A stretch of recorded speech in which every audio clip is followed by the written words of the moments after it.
Viewers எல்லாருக்கும் cooking ஜெட்டின் hearty welcome.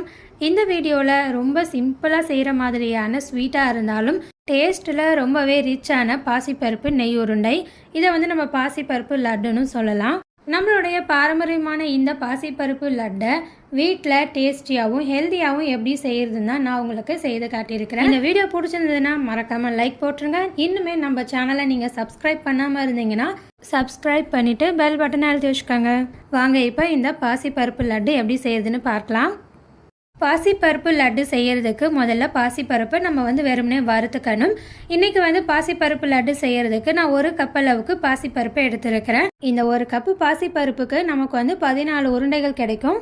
உங்களுக்கு எத்தனை உருண்டைகள் தேவையோ அதுக்கேற்ற மாதிரி பருப்போட அளவு கூட்டியோ குறைச்சியோ சேர்த்துட்டு வறுத்துக்கங்க.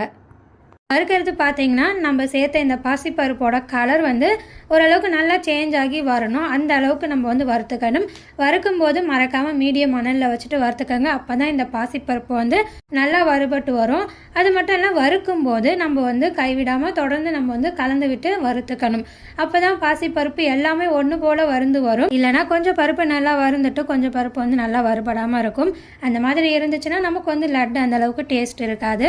அதனால பருப்பை நல்லா பதமாக வறுத்துக்கங்க.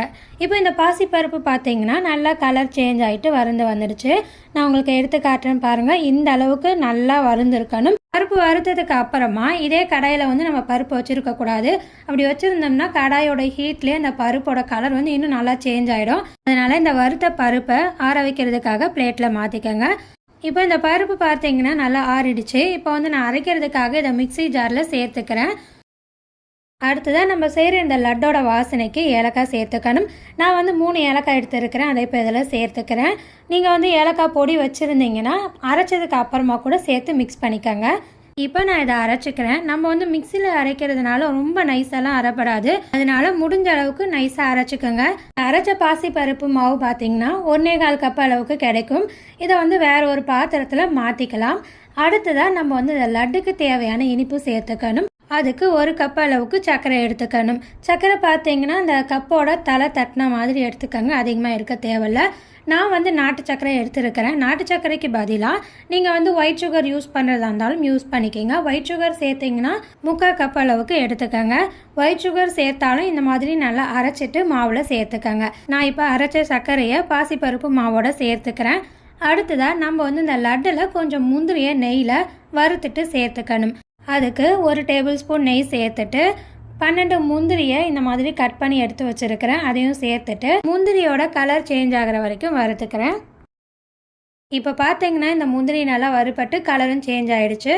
இந்த முந்திரியை எடுத்து பாசிப்பருப்பு மாவில் சேர்த்துக்கிறேன். அடுத்ததாக இந்த பாசிப்பருப்பு மாவில் நம்ம சேர்த்த சர்க்கரை முந்திரி இது எல்லாத்தையும் நல்லா கலந்து விட்டுக்கணும். இப்போ இந்த லட்டு மிக்ஸை நான் நல்லா கலந்து விட்டுட்டேன்.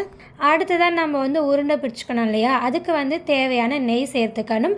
6 டேபிள் ஸ்பூன் அளவுக்கு நெய்யை நான் சூடு பண்ணி எடுத்து வச்சுருக்கிறேன். நெய் சூடாக இருக்கும் போதே இந்த லட்டு மிக்ஸில் சேர்த்துட்டு உருண்டை பிடிச்சிக்கோங்க. அப்போ தான் நமக்கு உருண்டை பிடிக்கிறதுக்கு வரும். இப்போ நான் அதில் கொஞ்சம் கொஞ்சமாக நெய் சேர்த்துக்கிறேன். மொத்த நெய்யுமே சேர்த்தோம்னா நமக்கு அதிகமாகிடும்.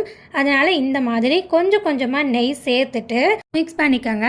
சூடான நெய் சேர்த்துட்டு உடனே கை வச்சு மிக்ஸ் பண்ண வேணாம் நினச்சிங்கன்னா இந்த மாதிரி ஸ்பூனில் லைட்டாக கலந்து விட்டு அதுக்கப்புறமா கையால் மிக்ஸ் பண்ணிக்கோங்க. நெய் சேர்த்ததும் உடனே கலந்து விட்டு நம்ம உருண்டை பிடிச்சோம்னா சூடான நெய்யில் நம்ம சேர்த்த சர்க்கரையும் பார்த்திங்கன்னா நமக்கு இலகி வரும். அதனால நம்ம சேர்க்கிற நெய்யோட அளவும் நமக்கு குறையும். ஸோ நெய் சேர்த்துட்டு டைம் எடுத்துக்காமல் உடனே மிக்ஸ் பண்ணி உருண்டை பிடிச்சிடுங்க. அவ்வளோதாங்க. ரொம்ப ரொம்ப டேஸ்டியான பாசிப்பருப்பு லட்டு ரெடி பண்ணியாச்சு. இந்த வீடியோ பிடிச்சிருந்ததுன்னா மறக்காமல் லைக் போட்டுருங்க. நம்ம சேனலில் அப்லோட் பண்ணுற வீடியோஸ்லாம் பார்க்கணும்னா அதுக்கு சப்ஸ்கிரைப் பண்ணி பெல் பட்டனை அழுத்தி வச்சுக்கோங்க. அடுத்த வீடியோவில் பார்க்கலாம். பாய்.